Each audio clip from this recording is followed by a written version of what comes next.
नमस्कार किसान भाइयों, आपका मेरे YouTube चैनल एग्रीकल्चर किसान पर स्वागत है। मैं आज आपको इसबगोल की फसल के बारे में बताऊंगा। भारत में सबसे ज़्यादा इसबगोल की खेती की जाती है। इसमें सर्वाधिक उत्पादन वाला राज्य राजस्थान, गुजरात और मध्य प्रदेश, हरियाणा में इसकी ज़्यादातर इसबगोल की खेती की जाती है। किसान भाइयों, इसबगोल की खेती को हमें फसल चक्र के अनुसार करनी चाहिए। किसान भाइयों, हमें बीज को उपचार करके बोना चाहिए।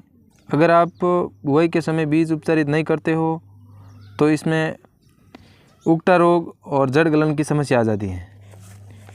उगटा रोग और जड़ गलन की समस्या को उपचार करने के लिए हमें टॉप गन और उसके साथ में बुलटॉन दोनों को अच्छी तरीके से मिलाकर सिंचाई के साथ दे दीजिए, या फिर आप कोसाइट जो फंगिसाइड के नाम से आता है उसका भी आप इस्तेमाल कर सकते हैं, जिससे आपकी फसल में जड़ गलन की समस्या नहीं आएगी। किसान भाइयों, इसकी जलवायु की बात करें तो हम शुष्क और ठंडी जलवायु होनी चाहिए। इसमें ये बहुत ही अच्छी तरीके से इसकी ग्रोथ होती है। अगर आपकी फसल इस अवस्था में खड़ी है तो आप इसमें अगर शुरुआत में आपने DAP और पोटास दे दिए हैं संतुलित मात्रा में, तो अब आप इसमें सल्फर और जिंक के साथ में आप यूरिया, इन तीनों को आप अच्छी तरीके से मिला करके अपने खेत में इसका छिड़काव करके आप सिंचाई कर देना है।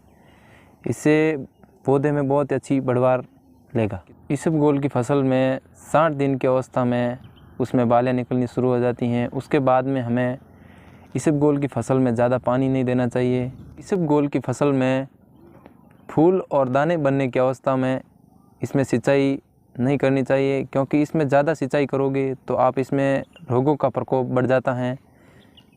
इसलिए हमें इसमें आवश्यकता के अनुसार ही इसमें सिंचाई करनी चाहिए। यह फसल बहुत ही सेंसिटिव होती हैं। इसमें 3 से 4 पानी की आवश्यकता होती है, ज़्यादा पानी की आवश्यकता इसमें नहीं होती है। किसान भाइयों, हमें इसबगोल की फसल अगेती में अक्टूबर से लेकर नवंबर के लास्ट वीक तक आप कर सकते हो, और उससे भी आप पाचत में बोते हो तो आपकी फसल हो तो जाती है, लेकिन जितना एवरेज आगत की फसल देती हैं वो पाचत की फसल नहीं दे पाती है, क्योंकि उसमें पाचत की फसल में ना तो पौधा इतनी बढ़वार लेगा। किसान भाइयों, अगर आपने इसबगोल की फसल आगत में बोई है तो उसका उत्पादन आप 3 से 4 कुंटल भी ले सकते हैं। इसमें आपको थोड़ी बहुत देख रेख की आवश्यकता होती है। इसमें आप किस प्रकार खाद बीज का यूज़ करते हो कि 2 प्रकार की किस्में आती हैं। एक तो आती है बिना झड़ने की और एक आती है झड़ने की। झड़ने वाली का उत्पादन थोड़ा ज़्यादा होता है और उसका रिस्क रहता है कि बरसात के समय वो झड़ जाती है, और बिना झड़ने वाली में वो बरसात के टाइम में कम झड़ती हैं। अब बात करते हैं हम खरपतवार नियंत्रण पर। इसमें हमें सल्फीसल्फ्रॉन 75% उसका इस्तेमाल कर सकते हैं, और एक आप बाज़ार में आती है केसर नाम से, उसका भी आप इस्तेमाल कर सकते हो।